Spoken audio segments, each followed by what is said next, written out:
Precioso Padre Celestial, te damos gracias en este momento por la oportunidad que nos das de venir a tu palabra, de venir a tu presencia, de ser perfeccionados a través de conocerte cada vez más.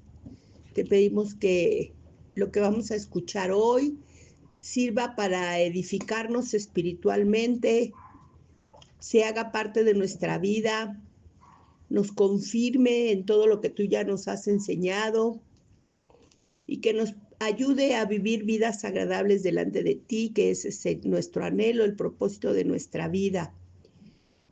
Así, Señor, entregamos nuestro tiempo, nuestras mentes, este estudio, toda palabra que se hable a nuestro verdadero Maestro, el Espíritu Santo, para ser guiados a toda la verdad. Te lo pedimos todo esto y te damos gracias en el nombre de Cristo Jesús. Amén. Amén. Bueno, hoy yo voy a iniciar comentándoles algunas circunstancias para que cada uno de nosotros vaya analizando qué tanto de esto que les voy a mencionar ha ocurrido en nuestra vida. ¿Alguna vez han sentido desprecio? ¿Han sentido rechazo? Aún en partes donde algunas no son tan importantes, cuando los sufrimos en el trabajo, en la escuela, nos causan un dolor, pero, por ejemplo, si ese mismo rechazo lo sufrimos en medio de nuestro hogar, de nuestra familia, cómo eso nos lastima, se impregna en nosotros. También si algunas veces han hecho uso de un poder, puede ser físico, puede ser intelectual, puede ser por relaciones, y lo han utilizado no con sabiduría, sino que les ha llevado a hacer algo que después han lamentado gravemente. También si alguna vez han hecho promesas y si esas promesas las han cumplido y qué ha pasado por cumplir esas promesas, siempre ha sido en su beneficio, alguna vez ese cumplimiento ha sido en su perjuicio, o si no los han cumplido esas promesas, cómo han obrado en su vida y cómo han marcado su carácter. Porque hoy les quiero hablar de un personaje de la Biblia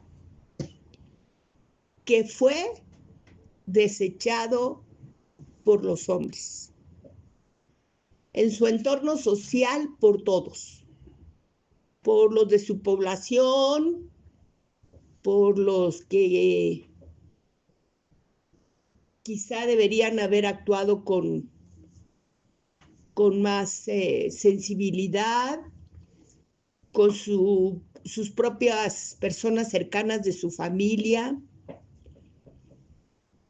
que también en algún momento creyó tener cierto poder y lo usó a su entender, y que también pensó que algunas ocurrencias, algunas, no sé, ideas que cruzaban por su mente eran buenas, y también qué consecuencias trajeron a su vida, y que hizo promesas a Dios, pero que a pesar de todo eso que acabamos de ver, que son cosas no muy positivas, aparece mencionado en el libro de los Hebreos, en esto que se llama el capítulo de la fe, que es el capítulo 11. en el versículo 32, donde dice, ¿y qué más digo? Porque el tiempo me faltaría contando de Gedeón, de Barak, de Sansón, de Jefté, de David, así como de Samuel y de los profetas. Ese capítulo 11, si tienen oportunidad, véanlo, porque habla de la fe de muchos personajes bíblicos y cómo se manifestó esa fe en su tiempo que ellos vivieron.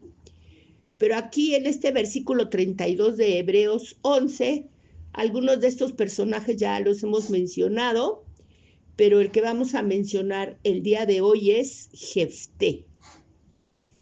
Jefté se encuentra en el capítulo 11 de Jueces. Y el nombre de Jefté significa Dios abre o Dios libera.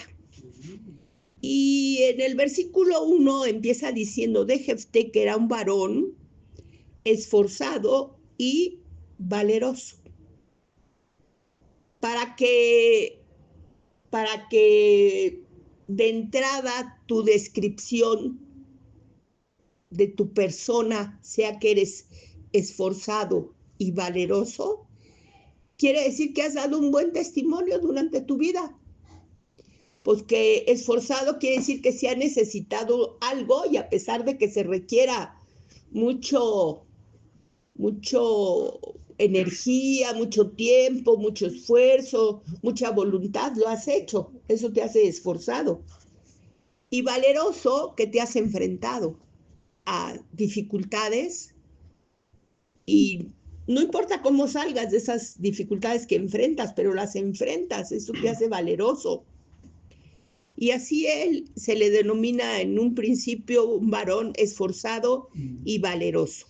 Pero en los versículos, no lo vamos a leer en la Biblia porque como el tiempo es breve, la lectura de todo el capítulo y comentarlo, ya vemos que absorbe mucho tiempo. Entonces les voy a hacer la síntesis de la historia para centrarnos en las preguntas que les hice al principio.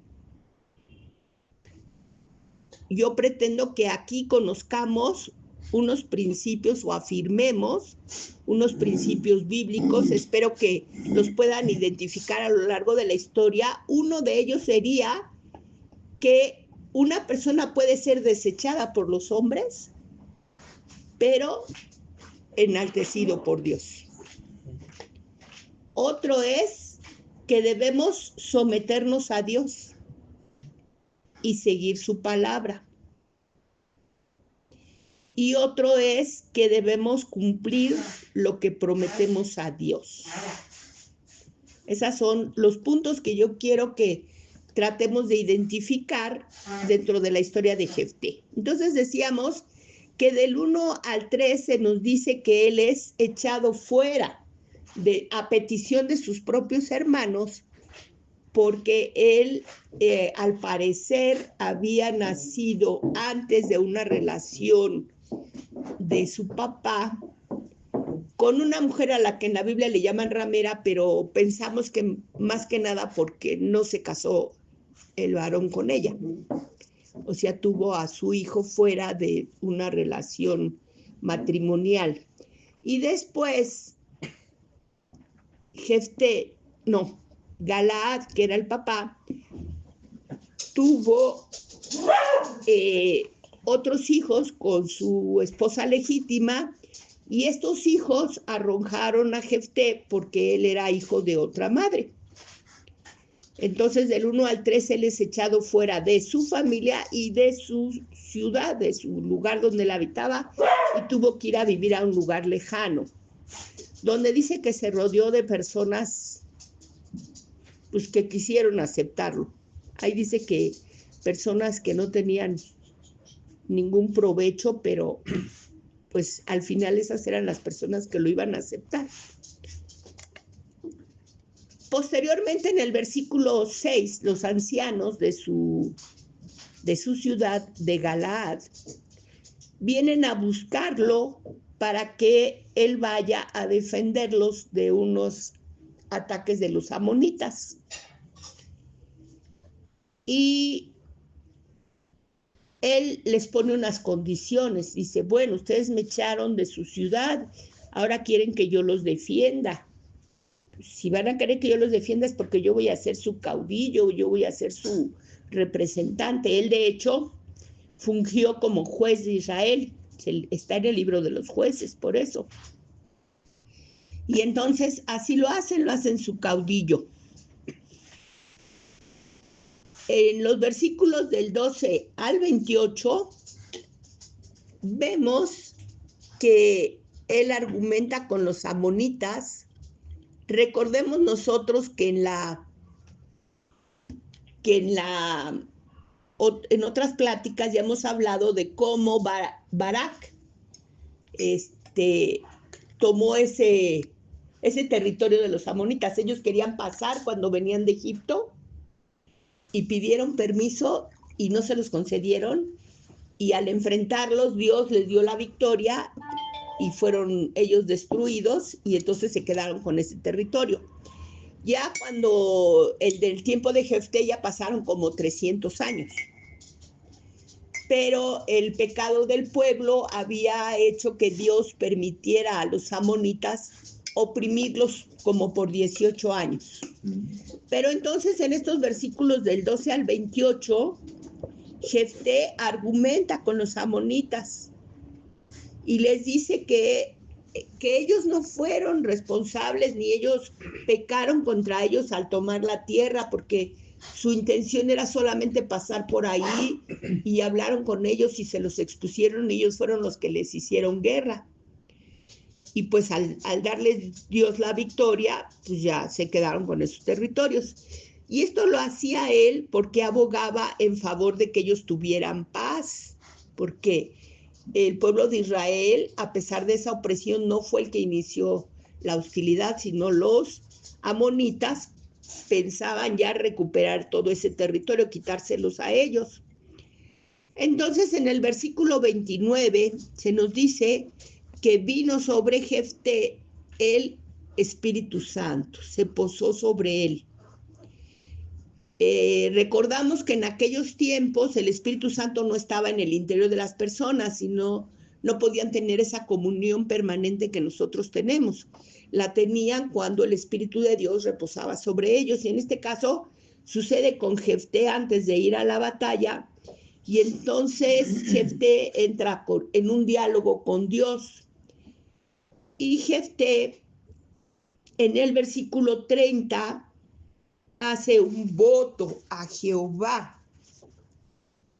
Y en ese voto dice, versículo 30 del capítulo 11 de Jueces, y Jefté hizo voto a Jehová diciendo, si entregares a los amonitas en mis manos, versículo 31, cualquiera es cualquiera persona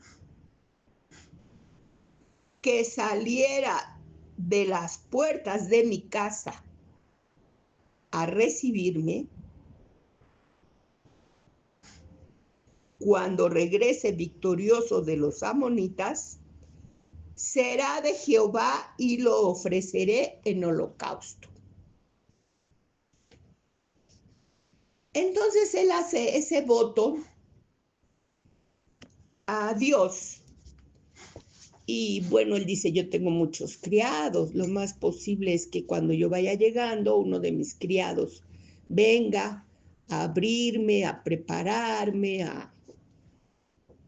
Pero, oh sorpresa, que la que viene a recibirlo es su única hija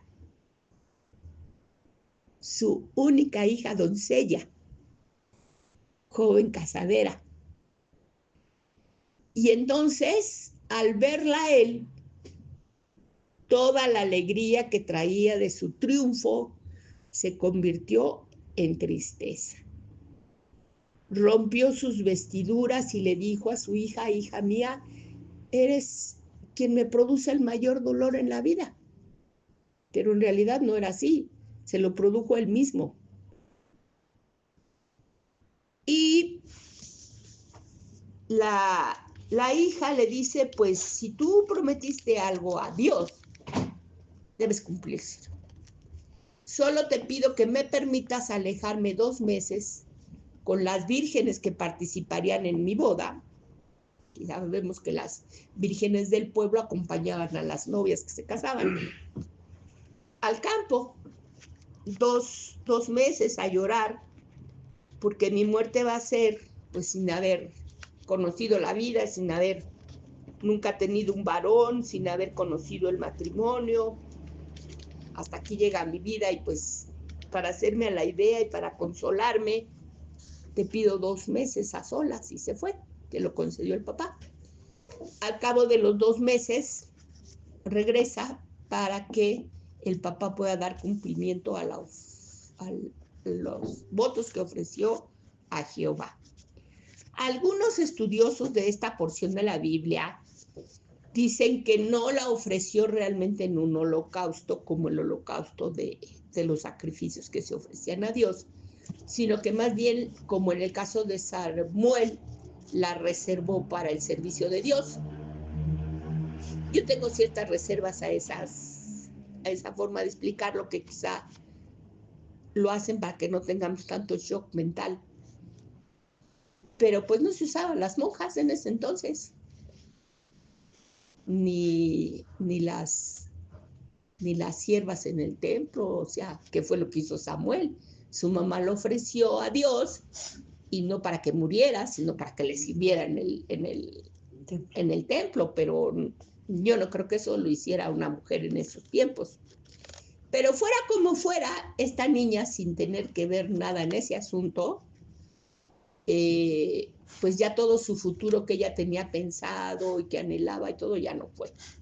Sea que se haya retirado para nunca casarse y mantenerse en el servicio del Señor, o realmente haya sido un sacrificio en un holocausto, que sabemos que el término holocausto es para el sacrificio que es el del todo quemado.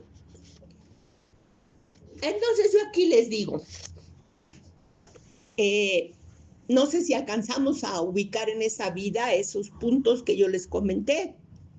El punto 1, pues nos da mucha esperanza, porque decimos, fue desechado hasta por los ancianos del pueblo, que los ancianos del pueblo debían de decir, no, pues si es hijo de tu papá y tu papá lo reconoció y lo tiene viviendo aquí en tu casa, tú no lo puedes echar fuera, porque si tu papá lo hubiera rechazado, pues otra cosa sería, pero aquí el papá le dio el lugar y los hermanos fueron los que no lo quisieron en la familia y lo arrojaron. Y aún los que lo debían de haber defendido no lo hicieron y participaron en esa decisión. Pero Dios lo enaltece en que al final de cuentas lo tienen que ir a buscar, a humillarse delante de Él. Y Él les hace ver cómo me vienes a llamar después de lo que hicieron conmigo. El siguiente punto, donde les decía someterse a Dios y seguir su palabra, es porque tenemos que reconocer que someternos a Dios es aceptar que solamente en Él está el poder. Porque aquí Jefté, al ser un líder, al ser un,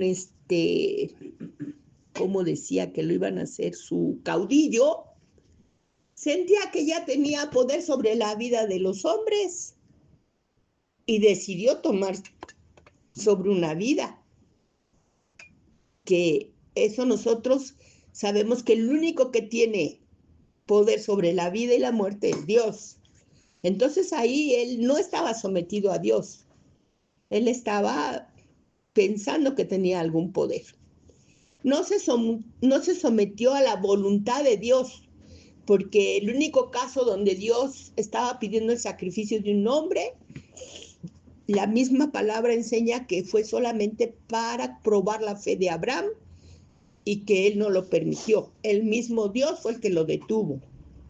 Entonces, aquí conocía la voluntad de Dios, sin embargo, pues él tuvo sus propias ideas y sus propios inventos y no salieron nada bien, como generalmente es. No somos mejores pensantes que Dios.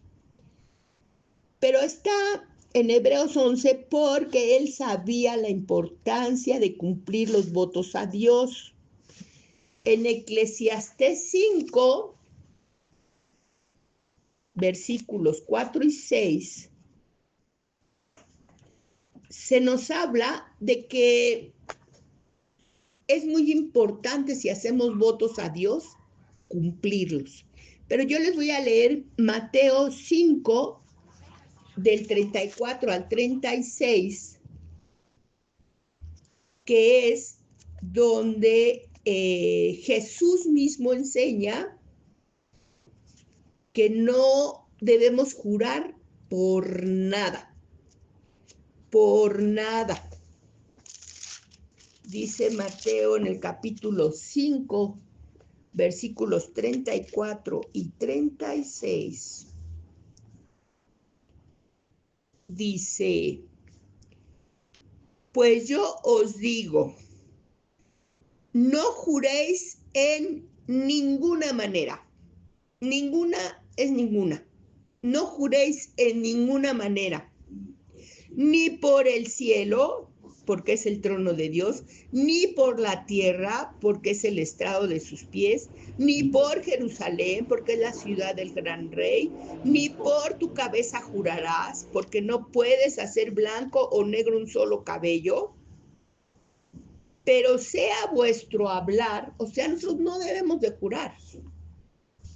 Debemos de hacer que un juramento no sea necesario en nosotros, porque dice, pero sea vuestro hablar sí, sí, y no, no. Que cuando decimos sí, sí lo voy a hacer, es porque sí lo vamos a hacer. A pesar de lo que nos atraviese, a pesar de lo que nos cueste, a pesar de las suposiciones, si dijimos sí, tiene que ser sí. Y si dijimos no, tiene que ser no. Porque lo que es más de esto, de mal procede. Entonces aquí vemos que aunque en el Antiguo Testamento se hacía mucho énfasis en que si algo jurabas a Dios, lo tenías que cumplir, Jesús nos enseña que no es sensato jurar, prometer, hacer votos, hacer promesas a Dios, porque Dios no necesita nada de nosotros, ni quiere nada de nosotros, ni le agradan los sacrificios que nosotros a veces queremos ofrecer. Y entonces, lo que tenemos que hacer es aprender a hablar de tal manera que el simple hecho de que nosotros pronunciemos algo sea una seguridad suficiente de que eso va a ser así. Porque cuando hemos dicho sí, ha sido sí, y cuando hemos dicho no, ha sido no. Esta es la enseñanza en esta ocasión. Que más importante que hacer promesas que Dios ni pide ni necesita, está el que aprendamos a someternos a Dios, a su palabra, a su voluntad, desechar nuestro supuesto poder que podemos llegar a alcanzar, desechar nuestra propia palabra, nuestra propia sabiduría y someter nuestra voluntad bajo la voluntad de Dios. Porque eso es lo que nos hace hijos agradables. Cuando nosotros nos comportamos así con Dios, Él, todo lo que los hombres han tramado en nuestra contra, lo transforma, y todos los que quisieron vernos humillados, al final son los que ellos mismos nos tienen que exaltar. ¿Por qué? Porque el Señor así lo ha decidido, porque Él dice que al que se humilla, Dios lo enaltece. Y por último, que nosotros debemos buscar ingresar en este capítulo de los héroes de la fe, se llama, haciendo nuestra parte que nos toca. Y Dios, a pesar de todos nuestros errores, como en el caso de Jefté, de tener un carácter que en X momento, tal vez, yo pienso que se mareó después de haber sido desechado, arrojado, vivido entre la gente que no tenía mucho valor social, que era la que lo aceptaba, porque la gente que se consideraba de cierto nivel no lo aceptaba. Vienen y le ofrecen un puesto por encima de todos, dirigiendo a todos y mandando a todos, y yo pienso que eso le generó un poco de descontrol y lo que decimos nosotros como que se subió al tabique y se mareó. Y desgraciadamente a veces nos toca y nos pasa a muchos de nosotros.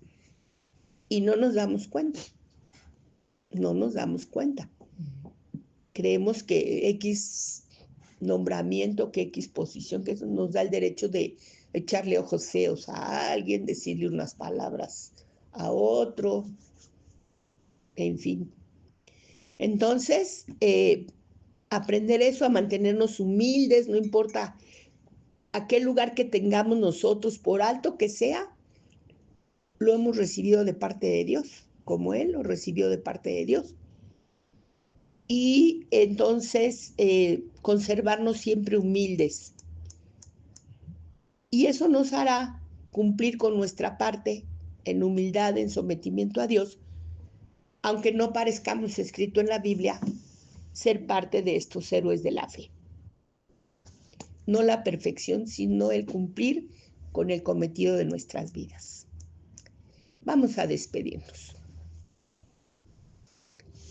Precioso Señor, gracias porque en tu palabra tú nos das tanta revelación y tanta esperanza, porque vemos que lo que aparecen como grandes hombres no han sido mejores que nosotros, son tan imperfectos como imperfectos somos nosotros. Pero que tu gracia es la que les hizo resplandecer, como esperamos que tu gracia nos haga resplandecer a nosotros. Tu misericordia es la que transforma todo el plan adverso del mundo y de los hombres a su favor, como esperamos que todos los planes adversos del mundo y de los hombres tú los transformes en cosas a nuestro favor. Y por eso estamos cada vez más buscando en las profundidades de tu palabra para conocerte, para no caer en esos errores de ofrecer cosas absurdas que a nadie benefician, que a ti no te agradan y que lo único que hacemos al permitir hablar palabras ociosas, al no someternos a tu sabiduría, sino querer ser sabios en nuestra propia opinión, es acarrearnos mal a nosotros mismos. Por eso requerimos, Señor, adquirir sabiduría de ti, humildad debajo de tu diestra, Señor. Y así estamos clamando a ti esta noche. Transfórmanos de esa soberbia que tanto nos domina a la humildad de decir, todo lo que soy, todo lo que tengo ha sido por la misericordia y por la gracia de Dios. Y aún espero más. Mientras yo sepa mantenerme humilde, no habrá nada que detenga la bendición sobre mi vida. Gracias te damos, Padre. Con gozo nos despedimos esta noche.